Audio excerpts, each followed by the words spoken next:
जटाधार जगत भक्तवांछित कल्पतरु परात्पर परम ब्रह्म अकारण करुणावतारे भगवान श्री राघव जी के चरणों में मेरा बारंबार प्रणाम है। भूत भाव भगवान भोलेनाथ जी के चरणों में बारंबार प्रणाम है। श्री हनुमान जी महाराज के चरणों में बारंबार प्रणाम है। पूज्य गुरुदेव भगवान के चरणों में बारंबार प्रणाम है। दूर दराज से आसपास से आए हुए सभी कथा प्रेमी सती रसोईया मैत्री गार्गी स्वरूपा हमारी माताएं और बहनें, देश के करधार नौनिहाल सभी प्यारे प्यारे बच्चे,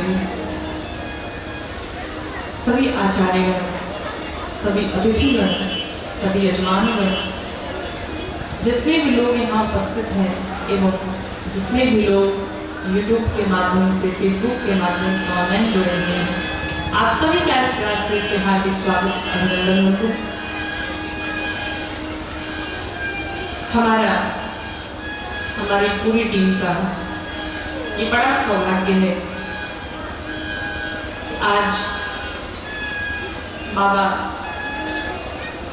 भोलेनाथ की पावन नगरी में आने का अवसर प्राप्त हुआ और बाबा की पावन भूमि पर बैठ करके, इस देवघर की भूमि पर बैठ करके भगवान श्री राम की कथा गाने का अवसर प्राप्त हुआ। ये अपने आप में बहुत बड़ी बात है, क्योंकि भगवान शंकर और भगवान राम ये दोनों एक दूसरे के ही पूरक हैं। आप मानस जी को पढ़िएगा, भगवान शंकर की पूजा भगवान राम जी को करके दिखाया गया और भगवान राम की पूजा भगवान शंकर को करते दिखाया गया। तो स्वामी जी लिखते हैं क्या कि सेवा का स्वामी सखा सिया पी के इतनी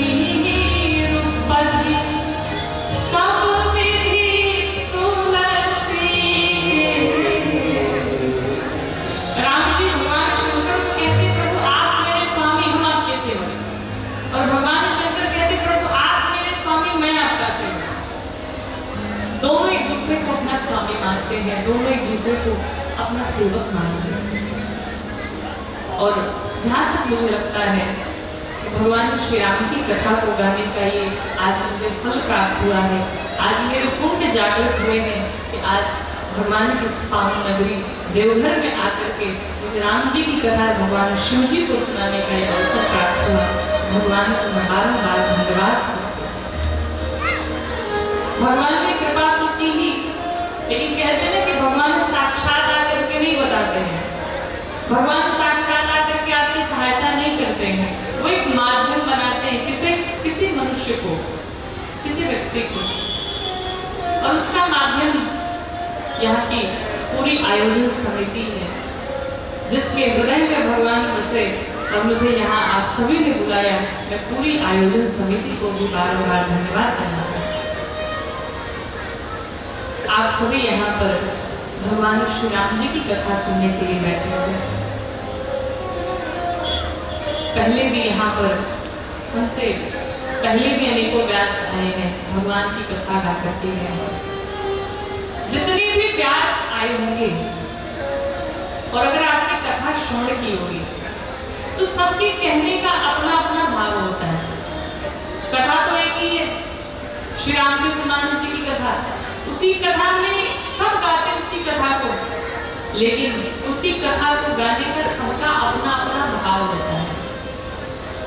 आपको बताओ, इस व्यासपीठ पर बैठ करके हम आपके समूह एक हफ्ता इस कथा को गा रहे हैं, आज से गाना प्रारंभ हमने किया, लेकिन इस मानस जी में एक नहीं 4 हफ्ता एक साथ इस कथा को गाए जा रहे। सबसे पहले वक्ता कौन? गोस्वामी तुलसीदास जी महाराज।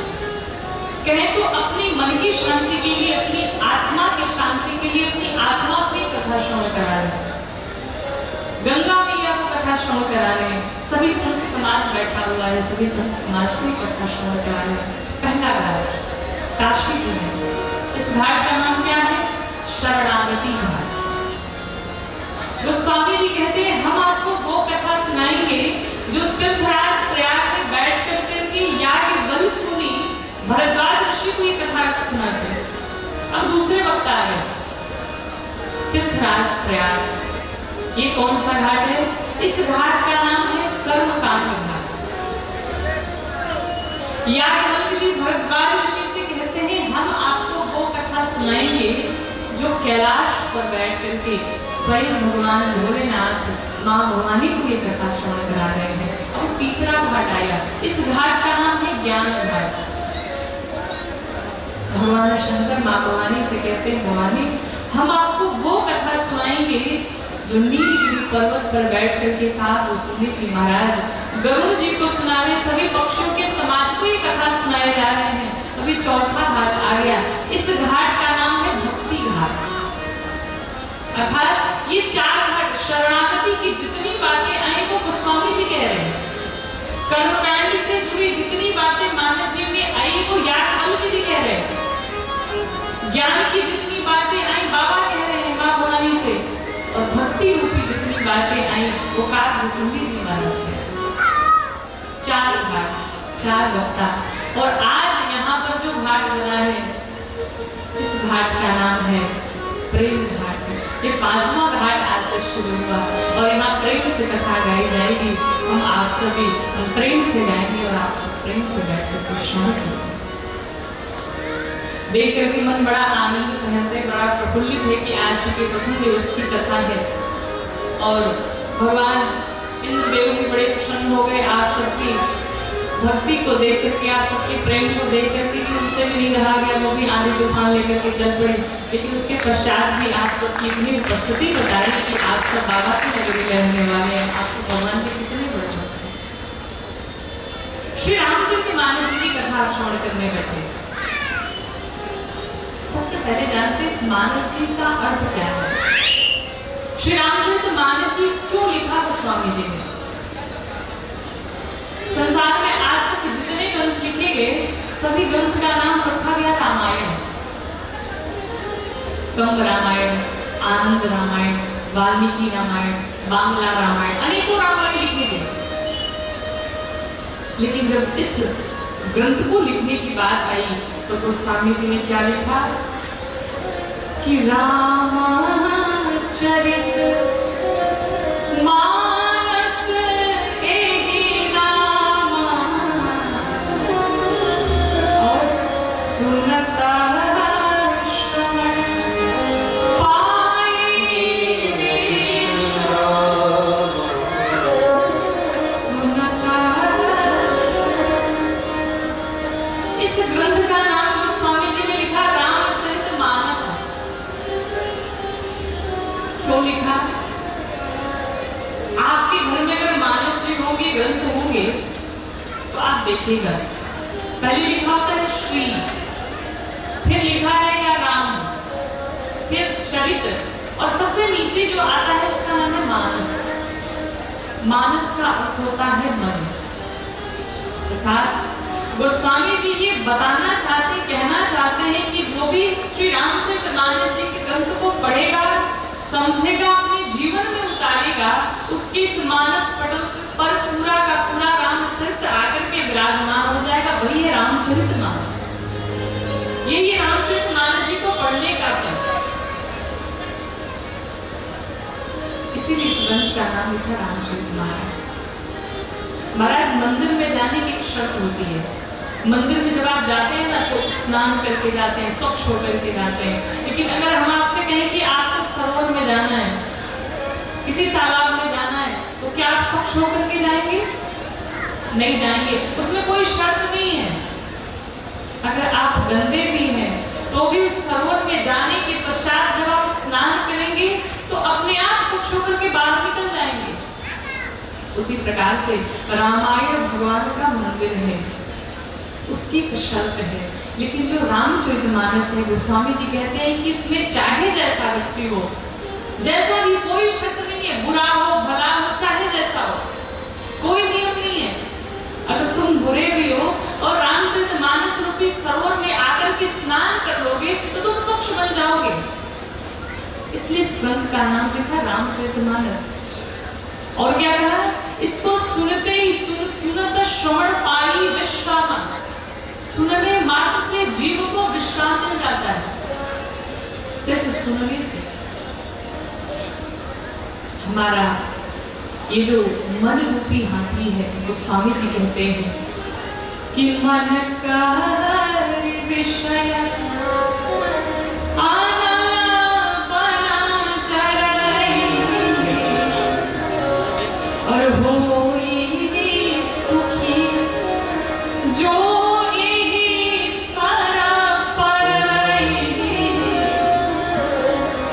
मन करी करी माने हाथी, अर्थात ये हमारा मन रूपी हाथी विषय रूपी अग्नि में दिन रात जल रहा है। आप कहेंगे कि आज तो बारिश हो गई महाराज, ठंडी लग रही है, हम जल कहाँ रहे हैं, लेकिन बाहर से हम भले में ठंड लग रही है, लेकिन भीतर से तो दिन रात जले जा रहे हैं। किसमें जल रहे हैं? विषय रूपी अग्नि में जल रहे हैं। ये विषय क्या है? ये आंखों का विषय है, सुंदर सुंदर चीजों को देखना। कौन ऐसा है जो बुरी चीजें देखना चाहता है? सब चाहते हैं अच्छी अच्छी चीजें देखी जाए। ये क्या है? ये आंखों का विषय है, जिह्वा का विषय है। बारिश आज हो गई, कितने लोगों की इच्छा जागृत हुई होगी आज गरम गरम पकौड़े खाए जाए। जिह्वा कह दी किसी गरम गरम पकौड़े चाहिए, मौसम अच्छा हो गया है। ये क्या है? ये जिह्वा का विषय है। ये चाहती है कि इसे अच्छे अच्छे भोग मिले। हाथों का विषय अच्छी अच्छी चीजों का स्पर्श करना। कानों का विषय भगवान की कथा सुनना नहीं है। कानों का विषय है दूसरों की बुराई सुनना। ईमानदारी से बताइए, जितना आनंद दूसरों की बुराई सुनने में आता है उतना कथा में आता है क्या? कितने लोग को तो हमने देखा है, बगल में किसी की बुराई चल रही हो, अगर ठीक से सुनाई न पड़े तो लोग कान थोड़ा सा टेढ़ा कर लेते हैं। थोड़ा सा अमृत कान में पड़ जाए महाराज, आनंद हो जाए, आनंद हो जाए। अगर किसी की बुराई चल रही तो पूरी रात लोग बैठ करके बिता देते हैं। हाँ भी करते हैं, हम भी जानते हैं, हम भी सुने हैं, 2-4 बात उसमें लगा भी देंगे। कितना आनंद आता है, पूरी रात बीत जाएगी पता नहीं चलेगा। अब 3 घंटे का कथा में बैठना पड़ जाए तो दाएं बाएं पैर आगे, कितने लोग तो व्यास जी की तरफ, व्यासपीठ की तरफ इतना पैर करके बैठ जाते हैं। ये क्या है? ये कानों का विषय है, इसी में आनंद आता है। तो स्वामी जी कहते हैं कि हमारा ये मन रूपी हाथी दिन रात विषय रूपी अग्नि में जल रहा है। इसे शांति कहाँ मिलेगी? तो इसे कथा रूपी सरोवर में। जिस प्रकार से अगर जंगल में भीषण आग लग जाए, भयानक आग लग जाए, तो जंगल का हाथी जो होगा दौड़ता भागता कहाँ जाता है? तो सरोवर ढूंढता है, कहीं सरोवर मिल जाए तो बैठ जाए, मुझे शांति मिल जाए। और जब उसे सरोवर मिल जाता है तो वह निश्चित हो जाता है कि अब अग्नि हमारा बाल बांधा भी नहीं कर सकती है। उसी प्रकार से ये हमारा मन रूपी हाथी दिन रात विषय रूपी अग्नि में जल रहा है। इसे शांति कहाँ मिलेगी? इसे कथा रूपी मानसरोवर में से शांति मिलेगी, दूसरी कहीं शांति नहीं मिलेगी। मानस जी के जीवन में बड़े फायदे हैं। आप एक बार करके देखिए, एक बार आजमा करके देखिए। एक बार कथा आती है, वर्णन आता है, एक बार यमराज ने अपने दूतों से कहा कि भाई आजकल क्या चल रहा है? आजकल नरक में बड़ी जगह बिल्कुल खाली है, बड़ी जगह बची हुई है, आजकल कोई आ नहीं रहा है यहाँ। दूतों ने कहा महाराज क्या बताएं, ये सारा कांड गोस्वामी तुलसीदास जी का किया धरा है। कहा मतलब? कहा उन्होंने एक रामचरितमानस ग्रंथ की रचना कर दी। फिर कहा फिर क्या? जितने भी मनुष्य हैं सब अपने अपने घरों में मानस जी को रखे हुए हैं, सभी मानस जी का पाठ करते हैं, पूजा करते हैं, भागवत जी का पाठ करते हैं, गीता जी का पाठ करते हैं, उनकी पूजा करते हैं। और परिणाम ये है कि यहाँ नरक में जगह खाली पड़ी है। यमराज को बड़ा दुख एक बार महाराज कलयुग पहुंचे गोस्वामी जी के पास। कलयुग ने कहा गोस्वामी जी ये जो आपका ग्रंथ है रामचरितमानस इसे उठा करके फेंक दीजिए, इसे उठा करके फेंक दीजिए वरना आपको बड़ा कष्ट दूंगा मैं। कलयुग का वास कहाँ होता है? बुराइयों में। कथा चल रही है लेकिन कथा में मन नहीं लगा हुआ है। कथा में तो बैठे हुए लेकिन मेले में पकोड़े बिक रहे हैं, जलेबी बिक रही है गर्मा गर्म, मन वहां लगा हुआ कब पहुंच जाए कब पा जाए। कथा चल रही, कथा में ना करके किसी दूसरे स्थान पर जाते हैं, आनंद लेते हैं, मौज करते हैं, मस्ती करते हैं। वही तो वास होता है कलयुग का। तो कलयुग ने कहा गोस्वामी जी अगर आपने इस ग्रंथ को अगर उठा के फेंका नहीं तो आपको मैं बड़ा कष्ट दूंगा। गोस्वामी जी ने कहा तुम मुझे चाहे जो कष्ट दे दो लेकिन फिर भी मैं इस ग्रंथ को उठा के नहीं फेंक सकता। इस ग्रंथ को मैंने समस्त जीव के कल्याण के लिए लिखा है और सभी जीवों का कल्याण हो उसके लिए मैं कुछ भी कर सकता हूँ। और अंत में वर्णन आता है कि गोस्वामी जी के पूरे शरीर पर फफोले पड़ गए, बड़े बड़े फोड़े निकल गए, लेकिन फिर भी गोस्वामी जी ने उस कष्ट को झेला। किसके लिए? हमारे और आपके लिए। संतों का तो यही स्वभाव ही होता है। अच्छा कितने लोग हैं जिनके घरों में रामचरितमानस जी का ग्रंथ है? जरा हाथ उठाएं।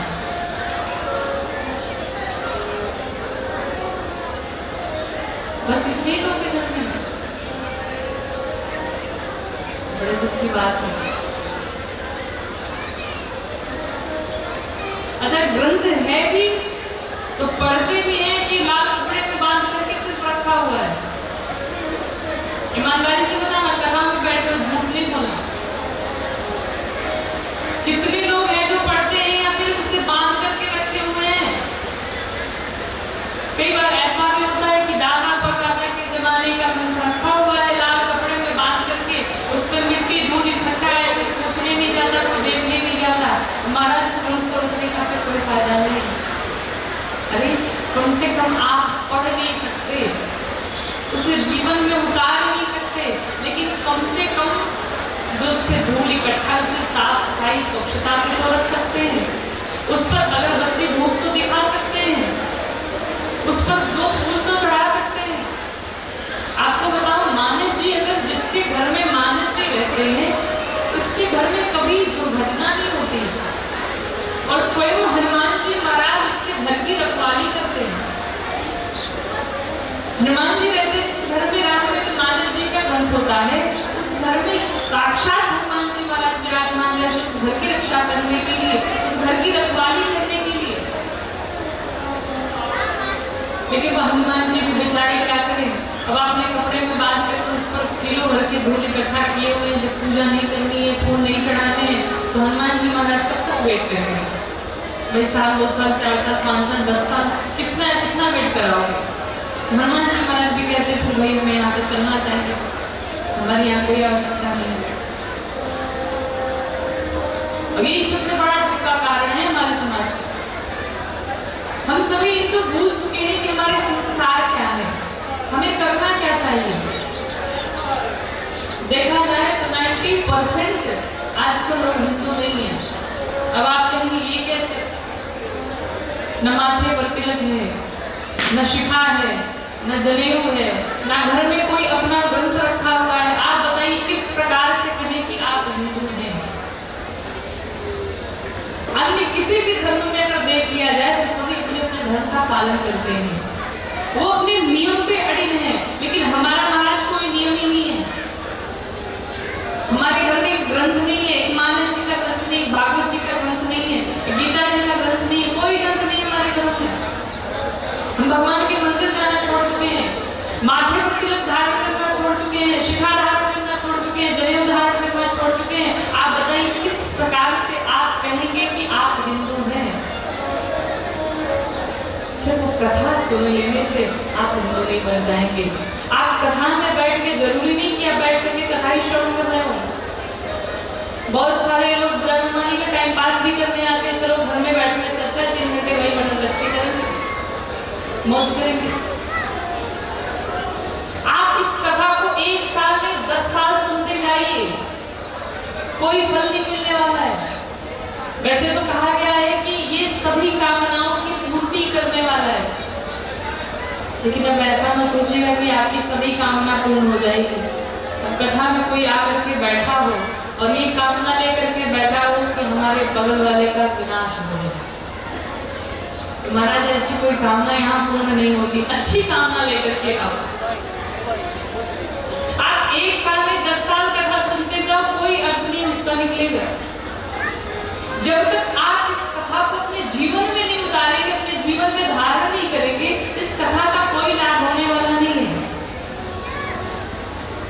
भागवत जी की कथा श्रवण करते हैं, 7 दिनों तक भागवत होती है। अंत में कथा में वर्णन आता है कि विमान आया धुंधकारी के लिए, परीक्षित जी को मोक्ष हुआ, मुक्ति मिली। एक बार कभी आपने विचार किया है कि हमारे लिए पुष्पक विमान क्यों नहीं आता है, हमें मुक्ति क्यों नहीं मिलती है? हम भी तो कथा सुनते हैं, वही कथा हम भी सुनते हैं, लेकिन हम परीक्षित जैसे श्रोता नहीं बन सकते। हम उन नियमों का पालन नहीं कर सकते, नहीं कर पाते हैं। छोटी छोटी चीजें तो हम कर ही नहीं पाते, फिर बड़ी बड़ी चीजों की तो बातें छोड़ दी जाए। महाराज हमारे जैसे अनेक वक्ता आए होंगे यहाँ कथा गाने के, लेकिन क्या कभी आपने विचार किया कि उस 9 दिनों की कथा में आपने क्या सीख लिया? आज प्रथम दिन की कथा है, महात्मा की कथा है, इसलिए आप सभी से निवेदन कर रही हूँ कि अगले 6 दिनों तक यहाँ पर कथा चलने वाली है।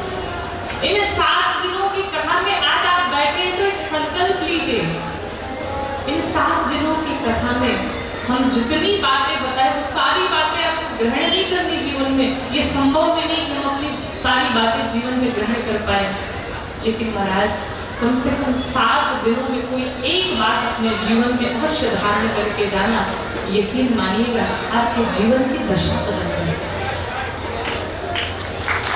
आपके जीवन में परिवर्तन नहीं आया फिर आपके यहाँ, सिर्फ कोई एक बात अपने जीवन में धारण कर लेना। 7वें दिन हम सभी से एक ही प्रश्न करेंगे कि आज आप यहाँ से क्या लेकर के जा रहे हैं? या तो यहाँ से कुछ लेकर के जाओ, या तो यहाँ पर अपनी कोई बुराई छोड़ करके जाओ, तो इस मानस जी को सुनने का अर्थ मिलेगा, फल मिलेगा। अन्यथा ऐसे आप एक नहीं पूरे जीवन भर कथा सुनते रह जाओ, कोई मतलब नहीं है। लोगों ने आजकल कथाओं को मनोरंजन बना रखा है।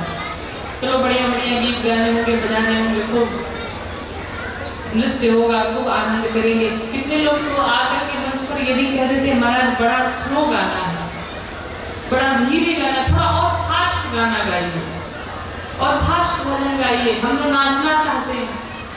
अरे अगर नाचना हो, फास्ट गाना बजाना हो तो कोई दूसरा कार्यक्रम करवा लो महाराजा।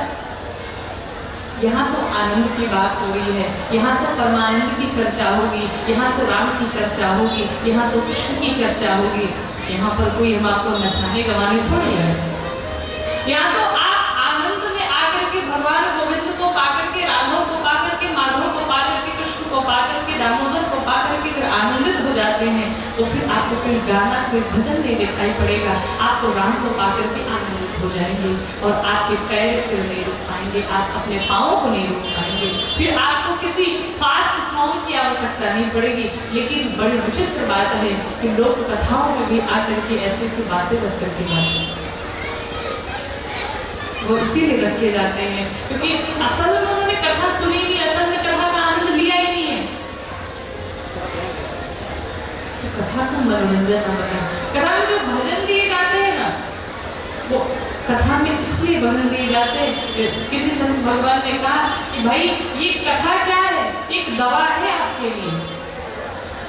और जब कोई बहुत कड़वी दवा होती है तो डॉक्टर कहते हैं भाई इसके साथ थोड़ा सा मीठा खा लेना, थोड़ी सी मिठाई खा लेना, तुम्हारा टेस्ट बदल जाएगा। उसी प्रकार से अगर दवा को पिलाया जाता है तो उसके साथ मिठाई की आवश्यकता है ताकि वो भीतर चली जाए। उसी प्रकार से इस कथा रूपी दवा को घोल करके पिलाना है तो भजन रूपी मिठाई देना पड़ता है, इसलिए इस भजन की आवश्यकता पड़ती है। लेकिन उस भजन को मनोरंजन बना ले, कथा को मनोरंजन बना ले, ये उचित है।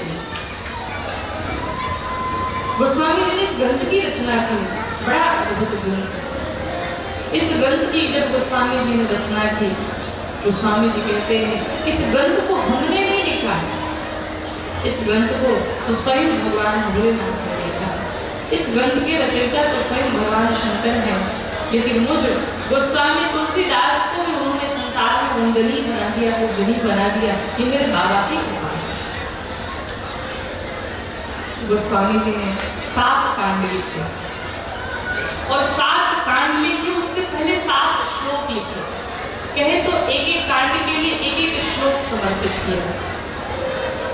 सबसे पहला श्लोक कहते हैं गोस्वामी जी कि वर्णानाम अर्थ संधानाम रसानाम छंदसामपि मंगलानाम च कर्तारो वंदे वाणी विनायको। सबसे पहले श्लोक में गोस्वामी जी ने किसकी वंदना की? माँ सरस्वती और भगवान गणेश की वंदना की। भगवान गणेश क्या करते हैं? बुद्धि के देवता हैं, और माँ सरस्वती बोलने की कला प्रदान करती हैं। अर्थात गोस्वामी जी कहते हैं बुद्धि की भी आवश्यकता है, बोलने की कला भी चाहिए। अगर आपके पास बहुत बुद्धि हो लेकिन बोलने की कला ना हो, फिर क्या करेंगे? बोलना है कुछ और, बोल जाएंगे कुछ और।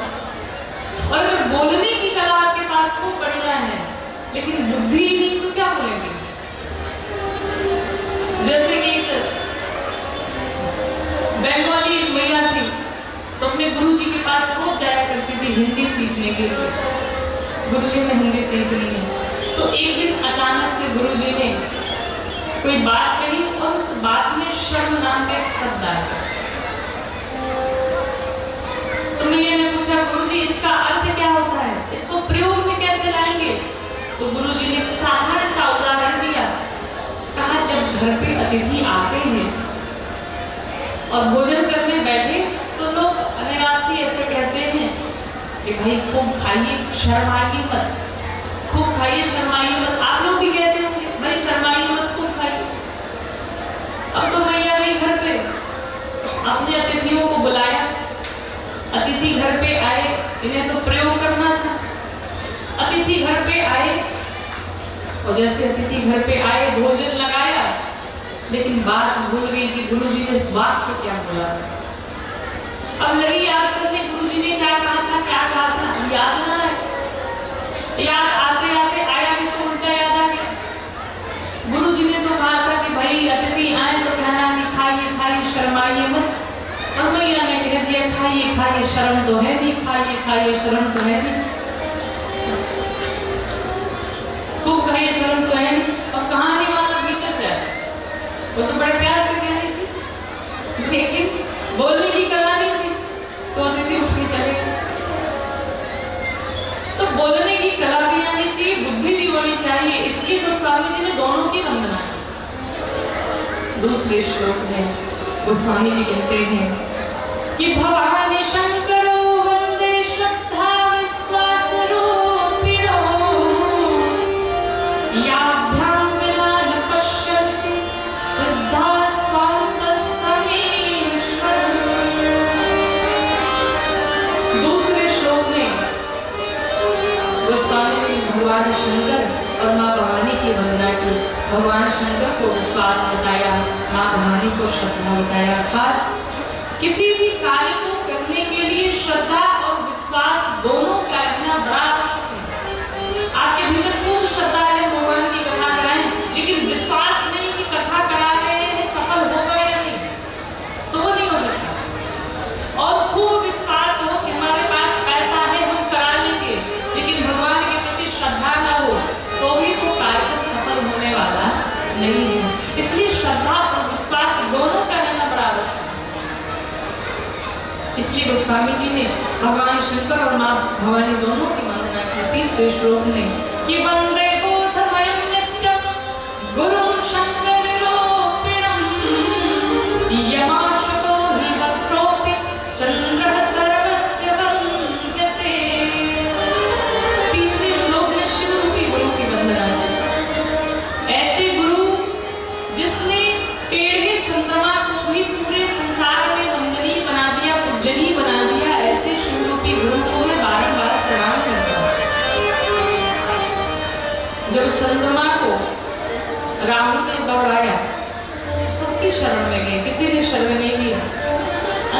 भगवान शंकर के पास पहुंचे। बाबा ने कहा जाओ मेरे शरण में। अब आप किसी से सहायता मांगनी जाए, कोई आपको शरणागति दे तो कहाँ बैठेंगे? पाँव में बैठेंगे। लेकिन चंद्रमा ने क्या किया? जाकर के कपारे पर सवार होकर के बैठ गए। बाबा शंकर के माथे पर जो चंद्रमा है वो पूर्णिमा के गोल चंद्रमा नहीं है, वो दूज के टेढ़े चंद्रमा है। और टेढ़े व्यक्ति से सब सावधान रहते हैं। क्यों? क्योंकि टेढ़ा व्यक्ति उसका कोई स्वरूप नहीं होता, सदैव उसका रंग बदलता रहता है। चंद्रमा को भी देखेंगे तो उनका भी रूप बदलता रहता है। लेकिन फिर भी गोस्वामी जी कहते हैं ऐसे टेढ़े चंद्रमा को भी जिसने संसार में वंदनीय बना दिया, पूजनीय बना दिया, ऐसे शिव रूपी गुरु को मैं बारंबार प्रणाम करता हूं। चौथे श्लोक में वाल्मीकि जी की वंदना की, श्री हनुमान जी की वंदना की। पांचवें श्लोक में श्री सीता जी की वंदना की। छठे श्लोक में भगवान श्री राम की वंदना की। और सातवें श्लोक में बताया कि इस ग्रंथ की हमने रचना किस प्रकार की। कहते हैं कि नाना पुराण निगमागम सम्मतम् यदा रामायणे निगदितं क्वचिदन्यतो स्वान्तः सुखाय तुलसी रघुनाथ गाथा प्रभासा निबन्धमति मंजुलमातनोति। नाना पुराण, गोस्वामी जी कहते हैं 4 वेद 4 उपवेद 6 शास्त्र 11 प्राप्त उपनिषद 18 पुराण 18 पुराण। संसार में जितने रामायण शतकोटि पारा जितने ग्रंथ हैं, उन सभी ग्रंथों का हमने सार लिखा इस रामचरितमानस जी में। सार का मतलब समझते हैं ना? सभी लोग समझते हैं। सार का मतलब कि वो रिश्तेदार वाले सार नहीं। सार का मतलब आप हिंदी की किताब अगर पढ़े होंगे तो नीचे लिखा होता है पूरी कहानी के बाद सारांश। और इंग्लिश की बुक अगर पढ़े होंगे तो लिखा होता है मोरल ऑफ द स्टोरी। सार अर्थात सभी ग्रंथों का निचोड़ इसमें रामचरितमानस जी में लिखा। कहने का अर्थ है, गोस्वामी जी कहते संसार में कोई ग्रंथ ना पढ़ी, लेकिन जिसने श्री रामचरितमानस जी के ग्रंथ को पढ़ लिया, अपने जीवन में उससे उतार लिया, संसार के सभी ग्रंथों को पढ़ने का फल प्राप्त हो जाएगा। यही है रामचरितमानस जी को पढ़ने का फल। सबकी वंदना करके और 5 श्लोक के लिए ब्राह्मणों की वंदना की, पंचदेव उपासना के लिए 5 श्लोक के लिए ब्राह्मण देव की वंदना की और सबसे पहली चौपाई की किसकी वंदना की? गुरुदेव की वंदना। कहते हैं कि बनता गुरु पद पद्म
प्रसन्न होता है, जिस भक्त की सुंदर रुचि है, जब भगत प्रसन्न होता है, उसके जीवन में खुशहाली आती है, तो भगत प्रसन्न होकर के भगवान की कथा सुनता है, भगवान के मंदिर दर्शन करने को जाता है, दान पुण्य करता है, ब्राह्मणों को भोजन पकाता है, संतों की वंदना करता है, संतों के दर्शन करने जाता है। उसकी सुंदर रुचि होती है, तब ये कार्य करता है। और जिसकी सुंदर रुचि नहीं होती है, जो भक्त नहीं, वो क्या करते हैं? वो जब प्रसन्न होंगे तो फिर काटना पीटना शुरू करते हैं। वो जब प्रसन्न होंगे तो कहीं दूसरा कार्यक्रम करवाते हैं। आप सब समझदार हैं, समझ सकते हैं। तो रुचि सुंदर हो जाएगी। किसकी कृपा से? गुरुदेव भगवान की कृपा से। सुबास कहें तो जीवन सुगंधित हो जाएगा।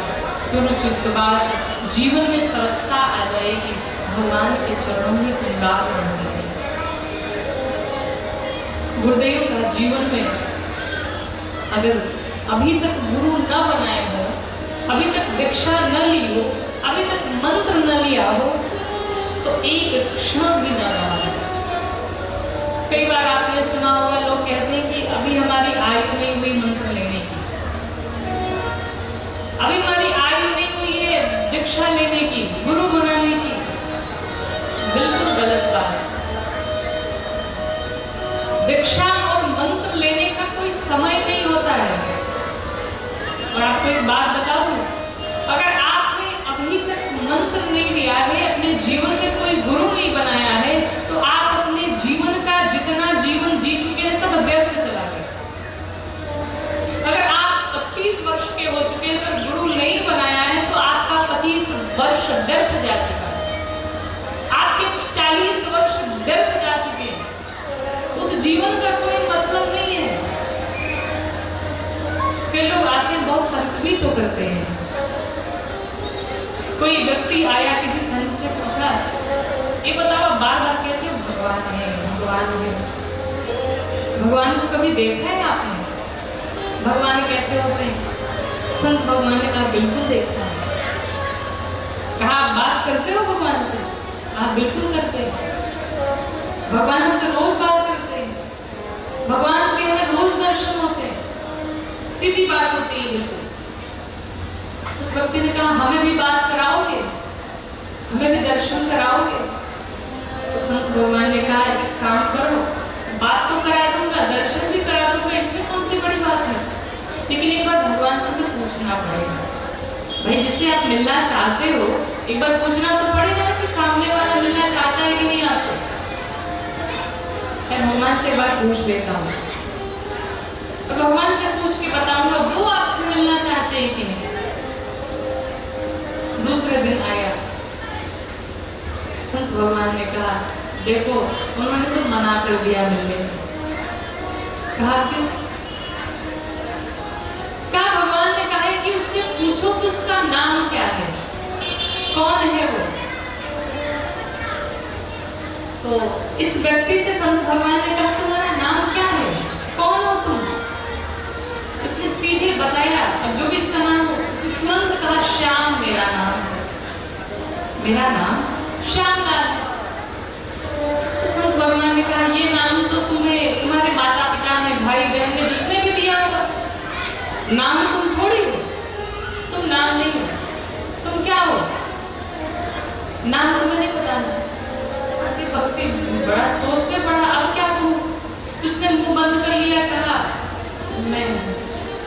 तो संत भगवान ने कहा, मैं क्या होता है? तुम शरीर हो? इसने कहा, मैं शरीर हूँ। तो संत भगवान ने कहा, ना हाथ तुम्हारे, ना पाँव तुम्हारे, ना नाक तुम्हारी, ना आँख तुम्हारी, तुम शरीर भी नहीं हो। अगर तुम्हारी शरीर अपनी होती, तुम्हारी होती, तो फिर पाँव टूट जाते, तुम्हारे हाथ टूट जाते हैं। और अगर शरीर तुम्हारा होता तो हाथ से कहना चाहिए ना कि भाई चलो, तुम टूट गए हो, फिर भी तुम्हें काम करना है, तो हाथ काम क्यों नहीं करते? इसका मतलब तुम्हारा शरीर तुम्हारा अपना नहीं है। फिर तुम क्या हो, तुम्हें पता है? उस व्यक्ति ने कहा, मैं आत्मा हूं, मैं आत्मा हूं। संत भगवान ने कहा, कभी आत्मा को तुमने देखा है? आत्मा का स्वरूप कैसा है, आत्मा दिखता कैसा है, कौन है वो आत्मा? कभी नहीं देखा ना? उसने कहा नहीं देखा तुमने। कहा जिस आत्मा को तुमने नहीं देखा, जो आत्मा तुम्हारे इस भीतर बैठी हुई, जिस आत्मा के कारण तुम चल फिर रहे हो, खा पी रहे हो, दौड़ रहे हो, भाग रहे हो, बोल रहे हो, उस आत्मा को तुमने नहीं देखा और उसी आत्मा को मेरे परमात्मा ने बनाया हुआ है। तो तुम जब आत्मा को नहीं जान पाए, आत्मा को आज तक नहीं देख पाए जो तुम्हारे भीतर बैठा हुआ है, तो तुम परमात्मा को कैसे देख पाओगे? संभव है क्या? तो इस आत्मा का बोध कराएगा कौन? कौन बताएगा आत्मा का स्वरूप कैसा है, कौन है वो? इस आत्मा का बोध कराने वाला अगर कोई है तो गुरुदेव भगवान है। अगर गुरुदेव भगवान की कृपा हो जाए तो एक दिन आत्मा और परमात्मा का मिलन एक महात्मा अवश्य करा देगा।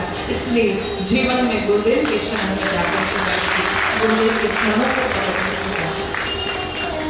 आजकल समाज की बड़ी विचित्र स्थिति हो गई है।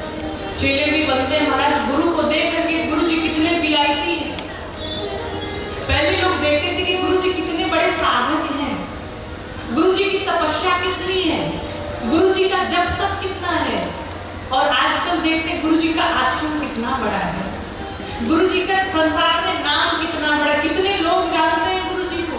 वही सबसे बड़ा गुरु है, उसी को हम गुरु बनाएंगे जिसका नाम हो, जिसका यश हो, जिसकी कीर्ति हो, उसे हम गुरु बनाना चाहते हैं। कैसी विडंबना आ गई हमारी, कैसी सोच हो गई हमारे समाज की।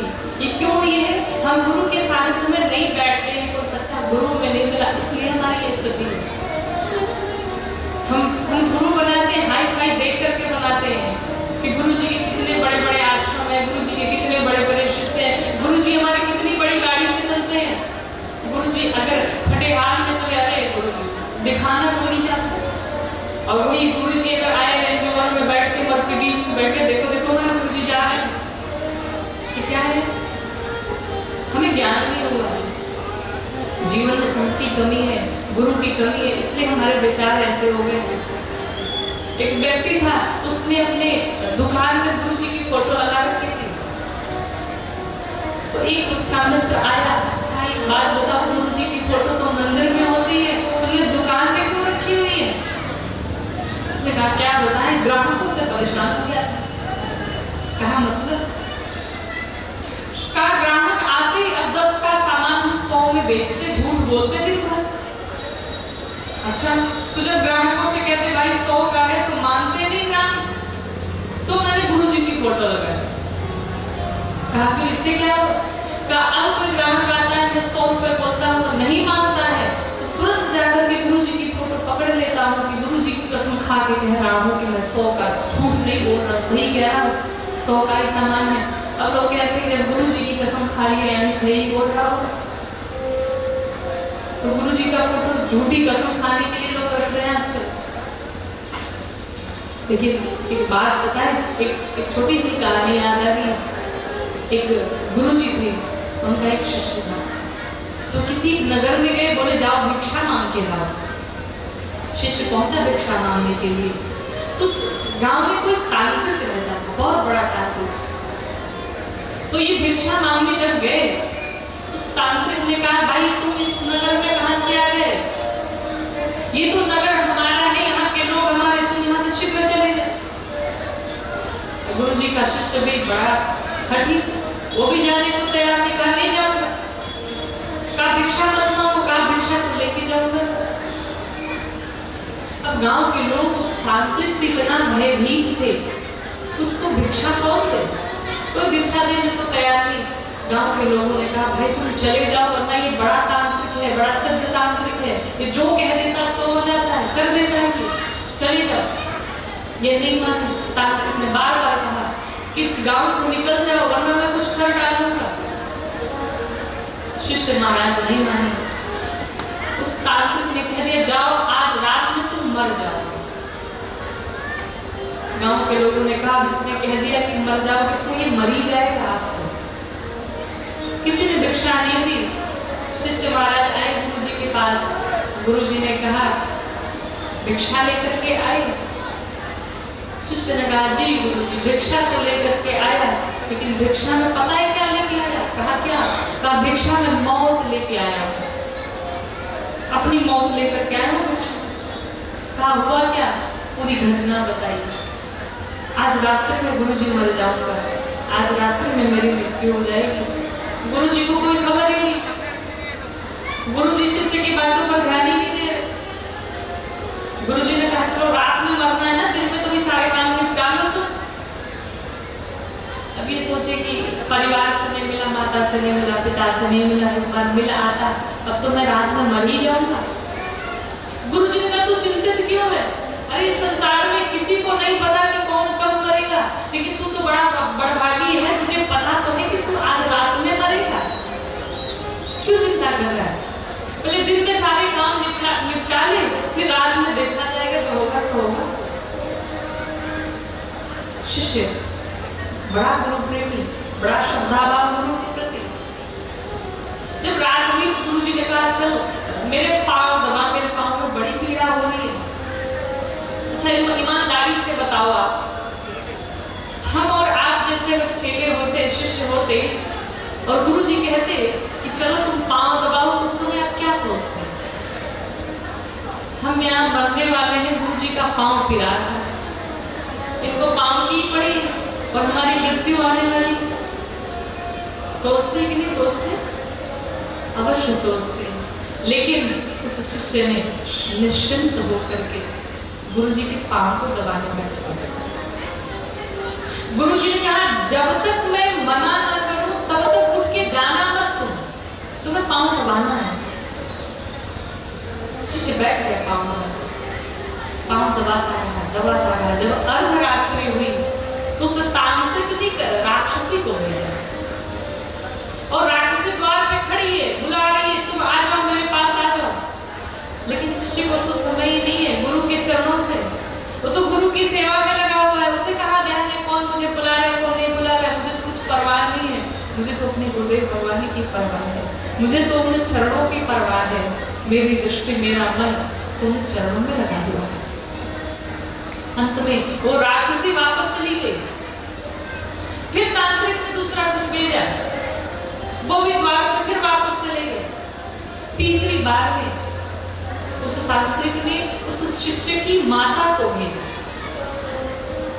कि अपनी माँ को देखेगा, ये अवश्य आएगा। उसकी माँ आई, द्वार पे खड़ी है, लाल आ जाओ तुम्हें अपने हृदय से लगा लूं, आ जाओ मेरे पास तुझे अपने हृदय से लगा लूं, आ जाओ मेरे पास एक बार तुझे देख लूं, अब तो तू जाने वाला है। लेकिन शिष्य ने कहा जब तक मेरे गुरु आदेश नहीं करेंगे मैं किसी माँ को नहीं जानता। मैं माँ के पास बाद में चला जाऊंगा, प्राण बचे रहेंगे तो, लेकिन पहले गुरु जी की सेवा करूंगा मैं। गुरु जी ने मुझे आदेश नहीं किया है। और चरणों को दबाता रहा। सुबह हो गए, और जब सुबह हो गए गुरुदेव उठे, कह रहे तुम अभी तक मेरे चरणों को दबा रहे हो, अभी तक तुम गए नहीं। शिष्य ने कहा गुरुदेव आप ही ने तो कहा था कि जब तक मैं आदेश न करूं चरणों को छोड़ के न जाना, समय आज्ञा का पालन कर रहा था। गुरु जी ने कहा तुम तो रात में मरने वाले थे, तुम अभी तक जीवित हो।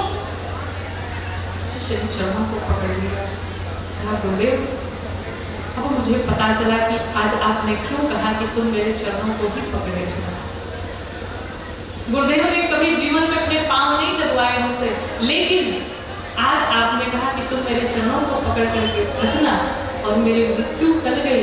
महाराज गुरुदेव भगवान ने वो शक्ति कहा है, गुरु ब्रह्मा गुरु विष्णु गुरु देवो महेश्वर, गुरु में ही सभी भगवान समाहित है। और अगर आपकी निष्ठा है अपने गुरु के प्रति, अगर आपका भाव है, आपकी उतनी श्रद्धा है, तो गुरुदेव की इतनी कृपा है कि गुरुदेव मृत्यु को भी टाल सकते हैं, आपको मृत्यु से भी बचा सकते हैं। ये गुरुदेव भगवान की कृपा है। इसलिए अपने गुरुदेव भगवान को भी भगवान माने। आपकी निष्ठा ही समाज में आपकी प्रतिष्ठा को बढ़ाएगी। तो गुरुदेव की बड़ी कृपा है। जीवन में अगर अभी तक आपने गुरु नहीं बनाया है तो शीघ्र अतिशीघ्र जाइए और गुरु से दीक्षा लीजिए, जीवन में तो गुरु बनाइए। जब विवाह होता है किसी वर का कन्या का, तो उस रात्रि में एक ब्राह्मण आते हैं, एक महात्मा आता है। वो ना वर पक्ष को जानता है ना कन्या पक्ष को जानता है, लेकिन रात्रि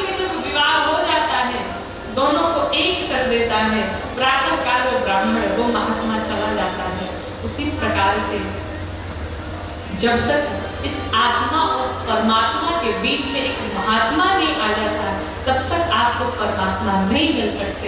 इसलिए जीवन में एक महात्मा अवश्य लेकर के आइए, एक गुरुदेव अवश्य बनाइए, जिसके सानिध्य में हम बैठ करके कुछ सीख सके, कुछ पढ़ सके, कुछ जान सके।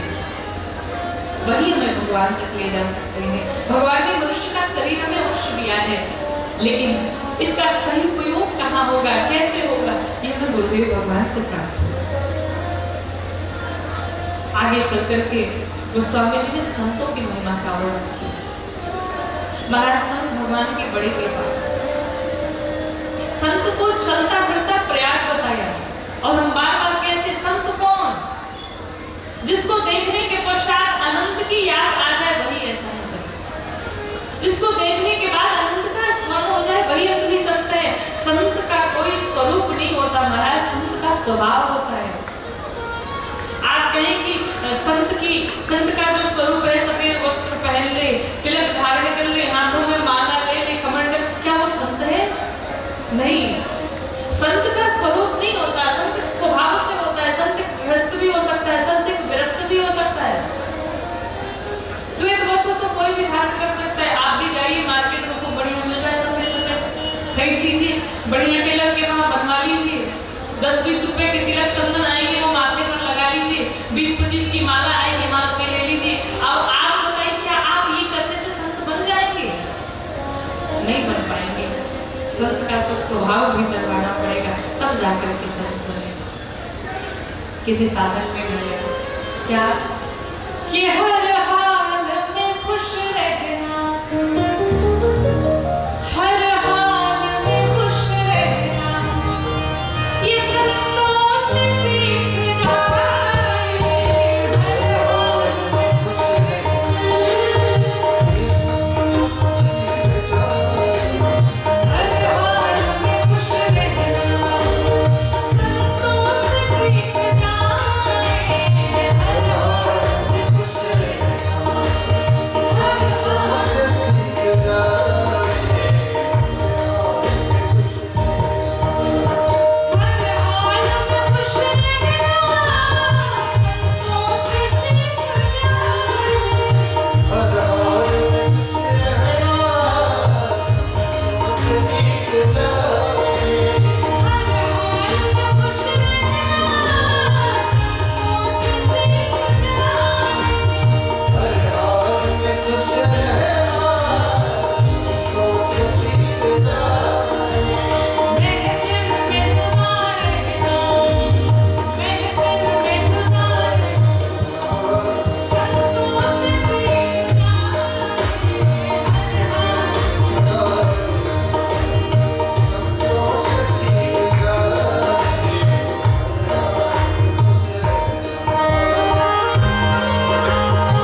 सोना बन जाता है। उसी प्रकार से गोस्वामी जी कहते हैं कि उस मणि से स्पर्श किया गया लोहा सोना तो बन गया, लेकिन उस लोहे में ये शक्ति नहीं कि वो दूसरे लोहे को सोना बनाए। लेकिन कहते हैं ये राम कथा रूपी मान सरोवर में, इस कथा रूपी सरोवर में जो आएगा वो तो हीरा बनेगा ही, और वो जिससे जिससे स्पर्श होगा वो सबको हीरा बनाएगा, और जो उससे हीरा बनेगा उस हीरे में भी, उस व्यक्ति में भी ये सामर्थ्य आ जाएगा, ये शक्ति आ जाएगी कि वो भी किसी दूसरे से स्पर्श होगा तो उससे भी हीरा बना देगा। कैसे? आप यहाँ कथा सुन करके जाते हैं, कोई बात आपको बड़ी अच्छी लग गई, आप जा करके अपने घर के बगल वाले से बताते कथा में मैंने कल ये बात सुनी, हो सकता है उसके हृदय को वो बात स्पर्श कर जाए और वो भी फिर दूसरे दिन कथा में आकर के बैठ जाए, तो आप बताओ हीरा बना कि नहीं बना? ये सत्संग की महिमा का वर्णन है, ये सत्संग की महिमा है। कहते हैं कथाओं में वृद्ध आए ना आए, बूढ़े आए ना आए, चलेगा, लेकिन बच्चों को अवश्य लेकर के आए। क्यों? बच्चे हमारे देश का भविष्य है, इन्हीं से हमारा देश सुधरने वाला है। बच्चों को कथा में अवश्य लेकर के आए, कथा से अवश्य जोड़े, उन्हें संस्कारवान अवश्य बनाए। आप बड़े बड़े स्कूल में कॉलेजों में बच्चों को खूब पढ़ा लीजिए, ज्ञान आ जाएगा, बुद्धि आ जाएगी, पर विवेक नहीं आने वाला है। विवेक कहाँ से आएगा? विवेक तो इस कथा से ही मिलने वाला है। और ये हम नहीं कह रहे हैं, गोस्वामी जी कहते हैं क्या कि बिनु सत्संग विवेका न हो, बिना सत्संग के विवेक होने वाला नहीं है। इसलिए कथाओं से बच्चों को अवश्य जोड़े, बच्चों को अवश्य लेकर के सबकी महिमा का वर्णन करते हैं, सबकी महिमा का, सबकी अयोध्या जी का वर्णन किया, महाराज दशरथ की वंदना की, माँ कौशल्या की वंदना की, तीनों रानियों की साथ में वंदना की, श्री भरत जी की वंदना की, श्री लक्ष्मण जी की वंदना की, श्री शत्रुघ्न भैया की वंदना की, और अंत में दुष्टों की भी वंदना की, दुष्टों की भी वंदना की। किसी ने प्रश्न किया कि भाई सबकी वंदना समझ में आती है, लेकिन दुष्टों की वंदना क्यों की? गोस्वामी जी कहते हैं मैंने पहले ही लिख दिया, क्या? किसी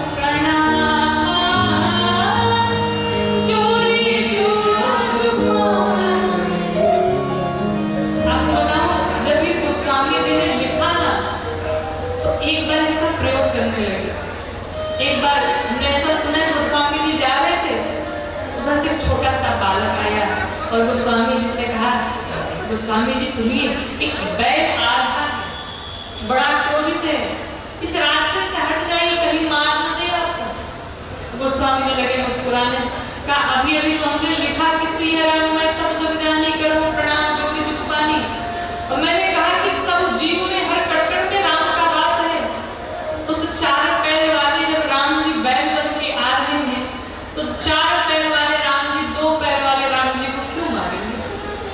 है सोचने वाली बात। गोस्वामी जी ने कहा मैं कहीं नहीं आने वाला हूं, मैं तो इसी रास्ते पर हूं। तब तक बैल आया और गोस्वामी जी को तो उठा लिया अपने सिर पे और दे पटका, चार पटके, और जब पटक दिया गोस्वामी जी घायल हो गए। जब घायल हो गए गोस्वामी जी को बड़ा क्रोध आया, कहा मैंने जो लिखा सो गलत लिख दिया, अब मैं जा रहा हूँ काटने, ये गलत बात है। हनुमान जी आए, कहा क्यों काटने जा रहे हो? कहा मैंने तो लिखा था कि कणकण में राम का वास है, क्या बैल में राम का वास नहीं था? उस बैल ने तुझे मारा, मेरी लिए स्थिति कर दी। हनुमान जी ने कहा आपने जो लिखा है बिल्कुल सत्य लिखा है, लेकिन ये भी तो सोचिए, उस छोटे से राम जी ने आकर के आपको बताया कि बैल महाराज बड़े क्रोधित हैं, रास्ते से हट जाओ। आपने उस छोटे से राम जी की बात नहीं मानी, तो महाराज गलती तो आपकी है। आपने छोटे से बालक में राम को नहीं देखा, ये तो गलती आपकी है। तो महाराज सब कण कण में भगवान राम विराजमान है, गोस्वामी जी कहते हैं जब सब में राम विराजमान है तो मैं किसी में दोष कैसे देख सकता हूँ। सब में राम विराजमान है, पहला कारण तो ये। और दूसरा कारण ये कि भाई दुष्टों से सभी सावधान रहते हैं। गोस्वामी जी ने कहा कि अगर इनकी वंदना नहीं करेंगे बाद में ऐसा ना हो हमसे कहे भाई हमारी वंदना क्यों नहीं की, इससे बढ़िया चलो भाई तुम्हारी भी वंदना कर दिए, दुष्टों की भी वंदना कर दी। और सबसे अंत में गोस्वामी जी ने भगवान श्री राम के नाम की वंदना, नाम की बड़ी महिमा कि कहो कहाँ लगी नाम बड़ाई, स्वयं राम रस कही नाम गुण गाई। गोस्वामी जी कहते हैं जब स्वयं भगवान राम अपने नाम की महिमा का वर्णन नहीं कर सकते तो मैं तुलसीदास कैसे वर्णन करूं। आपको उस समय की घटना बताऊं जिस समय समुद्र पर पुल बन रहा था। जितने बंदर भाग थे सब पत्थरों पर राम राम लिख करके डालते तो वो पत्थर तैरने लगते। राम जी बैठे बैठे देख रहे थे। राम जी ने सोचा मेरा नाम लिखते हैं पत्थर तैरने लगता है, चलो एक बार हम भी ट्राई करते हैं, देखते हैं क्या होता है। राम जी धीरे से उठे किनारे के जहां कोई नहीं था, किनारे पहुंचे और एक पत्थर उठाया और जैसे समुद्र में डाला महाराज पत्थर डूब गया। जब पत्थर डूब गया राम जी ने चारों तरफ देखा कहीं किसी ने देखा तो बड़ी बेइज्जती हो जाएगी। धीरे से आके बैठ गए पत्थर पे। हनुमान जी तब तक चले गए। हनुमान जी ने कहा हम सब देख लिए। राम जी ने कहा क्या देखा? सब देख लिए, आप छुपाने की आवश्यकता नहीं, सब देख लो। राम जी ने कहा अगर देख लिया तो बताना मत किसी से कि मैंने पत्थर डाला डूब गया। हनुमान जी ने कहा चिंता न करिए, इज्जत बची रहेगी आपकी, किसी से नहीं कहूंगा। राम जी ने कहा लेकिन एक बात बताओ, तुम छोटे छोटे बंदर उस पत्थर को डालते हो, पत्थर तैरने लगता है और मैं राम जब स्वयं उस पत्थर को पानी में डालने गया, समुद्र में फेंकने गया, वो पत्थर डूब गया, कारण क्या है? हनुमान जी ने बड़ी सूक्ष्म बात कही लेकिन कितनी गहरी बात कही। कहा हम सभी बंदर भालू आपके नाम का आश्रय लेकर के आप उस पत्थर पर आपका नाम अंकित करके उसे समुद्र में जब डालते हैं तो वो आपके ही नाम का सहारा लेकर के तैरने लगता है। लेकिन नाथ जिसका हाथ जब आपने ही छोड़ दिया, जिसका हाथ रघुनाथ ने ही छोड़ दिया तो फिर उसे बचाने वाला कौन है? इसलिए वो पत्थर डूब गया और पत्थर तैर नहीं पाया। तो भगवान के नाम की बड़ी महिमा है। और नाम की महिमा, एक घटना याद आ गई। दो भाई थे, एक आस्तिक था एक नास्तिक था। एक भगवान का बड़ा भक्त था और दूसरा भगवान से बिल्कुल प्रेम नहीं करता। तो जो भगवान का भक्त था भगवान की बड़ी पूजा करता रहता था, दिन रात भगवान की भक्ति में, भगवान के कीर्तन में, भगवान के भजन में लगा रहता। और ये राम का नाम नहीं सुनना चाहता। बड़ा वाला भाई छोटा वाला भाई बड़ा पुजारी। एक बार गांव में कुछ संत आए। छोटे वाले भाई की इच्छा हुई कि कितनी कृपा हो जाती कि संत भगवान आकर के हमारे घर भोजन कर लेते, ब्राह्मण देवता के पांव हमारे आंगन में पड़ जाते, हमारा घर पवित्र हो जाता। लेकिन बुलाओ तो कैसे बुलाओ? बड़ा वाला भाई जैसे संत भगवान को देखेगा लगेगा चिल्लाने, गाली देना शुरू कर देगा। इनका अपमान होगा तो पाप तो हमें ही लगेगा।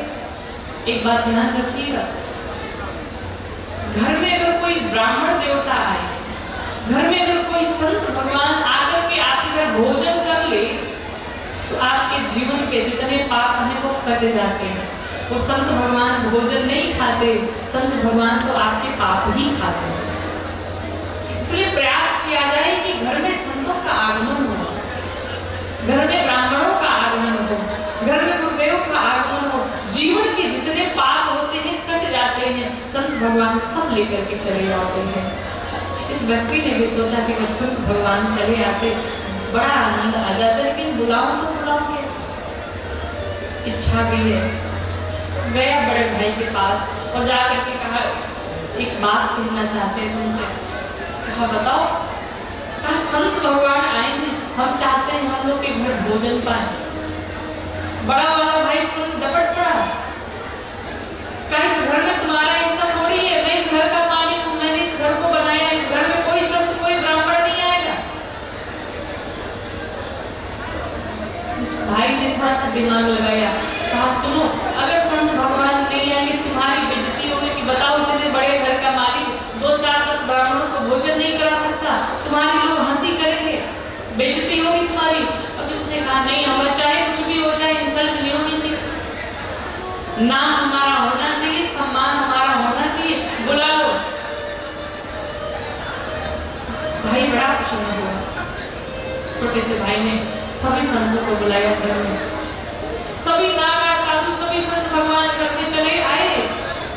जब भोजन कर लिया, भोजन करने के पश्चात अब एक नागा साधु थे, छोटे वाले भाई ने बड़े भाई की सारी करतूत बताई कि भगवान से प्रेम नहीं करता, राम का नाम नहीं लेना चाहता। नागा बाबा ने कहा चिंता न कर, उसका उपाय मैं करूंगा। जब बढ़िया भरपेट भोजन कर लिया, नागा बाबा उठे और जिस कमरे में बड़ा वाला भाई बैठा था गए, मुंडी पकड़ी और पकड़ करके नीचे सुला दिया और उसके ऊपर स्वयं बैठ गए। जब उसके ऊपर बैठ गए, बैठ करके जब उसके ऊपर बैठना शुरू किए, बैठ करके लगे उसके बाल पकड़ करके नोचने, बड़ा वाला भाई लगा चिल्लाने, तुझे शर्म नहीं आती, छोड़ मुझे, छोड़ मुझे। ये कहता नहीं छोड़ूंगा, मैंने जिसको एक बार पकड़ लिया फिर मैं छोड़ता नहीं हूँ। कहा फिर क्या करना पड़ेगा? कहा मैं जो बोलूंगा सो करना पड़ेगा। कहा क्या करूं? कहा ऐसे नहीं छोड़ूंगा, राम का नाम बोल तब छोड़ूंगा। इसने कहा भाड़ में गए तुम्हारे नाम, मैं नहीं बोलने वाला रहा। कहा बोल तो दिया राम। और ये व्यक्ति चिल्लाता बाहर चला गया, भाड़ में गए तुम्हारे राम, भाड़ में गए तुम्हारे राम, राम का नाम नहीं लूंगा। बाबा ने कहा हो गई तुम्हारी मुक्ति। और यही बात कहते कहते भाड़ में गए तुम्हारे राम, भाड़ में गए तुम्हारे राम, आगे गया, गिर पड़ा, सिर में चोट लगी, सो मर गया। जब मर गया, मरते समय उस नागा बाबा ने कहा देखो जिस राम का नाम तुमने लिया है उस नाम को कभी बेचना मत। हम आप क्या करते हैं? भगवान के नाम को बेचते हैं। कैसे बेचते हैं? हम जितना पुण्य करते हैं, जितना जप करते हैं, राम राम राम राम जितनी बार जप करते हैं और भगवान के सामने बैठते हैं, कहते हैं प्रभु हमने आपकी इतनी भक्ति की, अब हमारी नौकरी लग जाए। तो ये बेचना ही तो हुआ। हमने आपका भजन किया, आप उसके बदले में मुझे ये दे दो। हम फ्री का थोड़ी बजने वाले, इतना हमारे पास टाइम थोड़ी है। वो व्यक्ति मर गया, पहुंचा तो ऊपर जब धनराज के पास पहुंचा, इसको सजा सुनाई गई नरक की। जब नरक की सजा सुनाई गई, धनराज ने कहा भाई इसने जीवन में एक बार राम का नाम लिया है। तब तक तो इसको याद आ गया कि उस संत ने कहा था कि नाम बेचना मत, था बड़ा दिमाग वाला, कहा अब तो नाम मैं बेचूंगा। इसने कहा भाई काम करो, एक बार राम नाम लेने का फल क्या होता है सो मुझे दे दो, फिर मैं नरक में लाऊंगा। धनराज सोचने लगे भाई ऐसा केस तो पहली बार आया है। राम के नाम की बड़ी महिमा है, गुणगान नहीं किया जा सकता, लेकिन अब एक बार राम का नाम जो ले उसका फल क्या होता है? ये तो बस के बाहर की बात है। पहुंचे ब्रह्मा जी के पास, ब्रह्मा जी के पास लेकर के ब्रह्मा जी ने कहा नाम की तो बड़ी महिमा है, लेकिन एक बार बोलने की क्या महिमा ये मुझे नहीं पता। शंकर भगवान के पास गए, शंकर जी बड़ा नाम जपते हैं, वो बताएंगे। भगवान शंकर ने कहा मैं तो दिन रात नाम जपता हूँ, लेकिन मुझे भी नहीं पता कि एक बार नाम लेने का फल क्या। सभी ने कहा काम करो, ये जिसका नाम है उसी के पास चलते हैं। सभी मिलके भगवान विष्णु के पास गए। और जब भगवान विष्णु ने देखा कि धर्मराज आ रहे हैं, भगवान शंकर आ रहे हैं, ब्रह्मा जी आ रहे हैं, पालकी में सभी सवार होकर के, भगवान नारायण स्वयं उठ करके चले गए, आओ भक्त। भगवान विष्णु को लगा कोई मेरा बड़ा भक्त आ रहा है, जिसको लेकर के इतने बड़े बड़े साधक, इतने बड़े बड़े भगवान चले आए, वो साधारण सा भक्त तो हो नहीं सकता।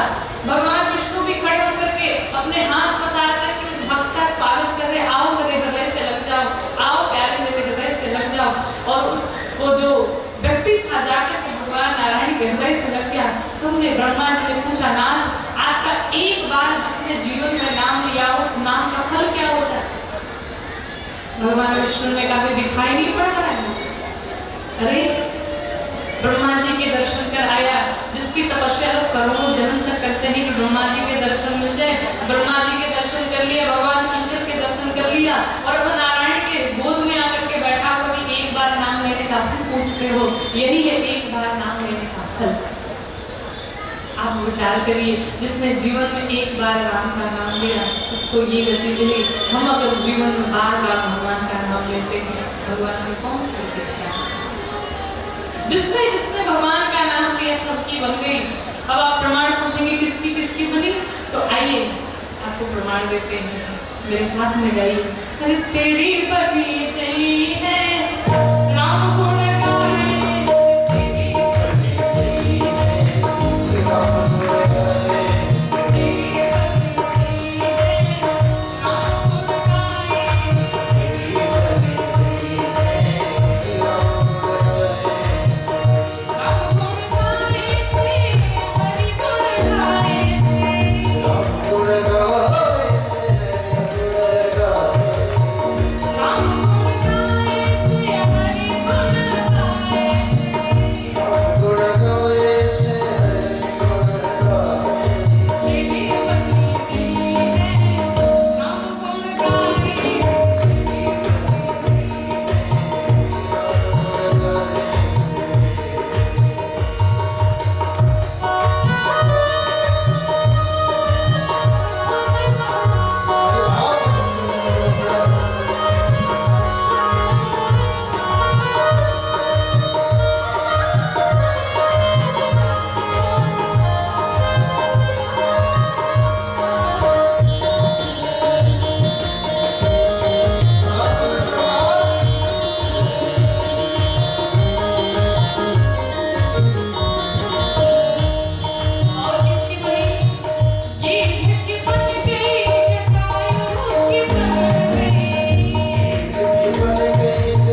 जाकर के अपनी बना लीजिए। 7 दिन का ये समय मिला है।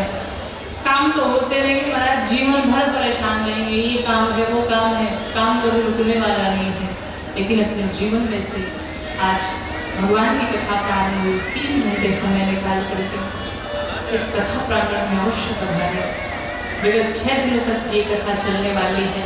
आप सभी से विनम्र निवेदन है कि अपने सभी कामों को स्थगित करके कम से कम 3 घंटे अपने लिए, स्वयं के लिए निकालें। भगवान का नाम लेने के लिए कुछ नहीं करना है, काम करते रहो, नाम जपते रहो, तेरे जीवन का नक्शा बदल जाएगा। 6 दिनों तक समय भी है, आनंदित होकर के हृदय से अगर आप कथा सुना करके जाते हैं, महाराज यकीन माने 8वें दिन अगर आपके जीवन में बदलाव बनना आए तो फिर क्या, हृदय से, भाव से, सरलता से, श्रद्धा से, सच्चाई से, मन से, तन मन धन से, हृदय से अपने भगवान के चरणों में अपने मन को लगाना चाहिए। क्यों?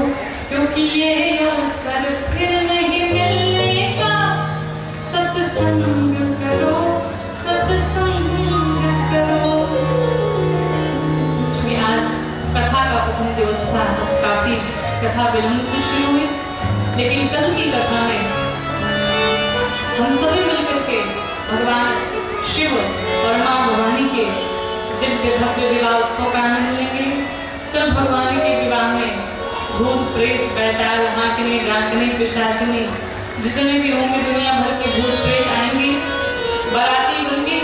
तो आपको घराती बनना हुआ तो घराती बनिएगा, बाराती तो अपने आप ही चले आएंगे। और कल भगवान के विवाह का हम लोग को आनंद लेने, कल भगवान का विवाह होगा। और ये कथा कल संध्या 6:30 बजे से प्रारंभ हो जाएगी। इसलिए आप सभी कथा प्रांगण में 6 बजे उपस्थित हो जाइए, ताकि विस्तृत कथा चल सके, 3 घंटे तक कथा चल सके। समय कम रहेगा तो आपको कथा सुनाने में हमें भी परेशानी होगी, इसलिए समय से कथा में पधारें। इन्हीं बातों के साथ अपने वाणी को श्यामाइए 2 बार प्रेम से नाम संकीर्तन तत्पश्चात आएंगे कि हरे राम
अपने स्थान पर खड़े होकर राघवेंद्र सरकार की आरती, तत्पश्चात भक्तों के स्वस्थान को जाएंगे।